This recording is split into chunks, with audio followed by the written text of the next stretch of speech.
Oldingilar bu brendni juda ham yaxshi bilishadi. Black Odor. Juda ham hit bo'lgan assujesil vaqtida bu. Hozir ham trenddan qolmayapti. O'zini ichida mana shu qurilmasi bo'ladi. Idishchasini olasizlar. Og'zini ochib, chetib qo'yasizlar. Xushbo'y hid tarqatib turadi. 3 xil hidi bor. O'zingizga yoqqan hidini qo'ya olaverasizlar. Menga aynan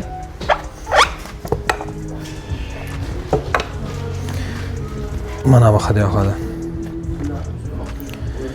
Har doim bahor, qanday svejiy aromat kelib turadi bundan. Chin dildan tavsiya etamiz. Narxiga arziydigan, puliga kuymasdan xudo xolasa. Mabodo bularni hidi tugab qolgan taqdirda ham bemalol o'zingizlarning do'kinglardan, o'zingizlarning parfyumeriyalarni qo'yib foydalanishingiz mumkin. Hammalarni do'konlarimizda kutib qolamiz. Salomat bo'linglar.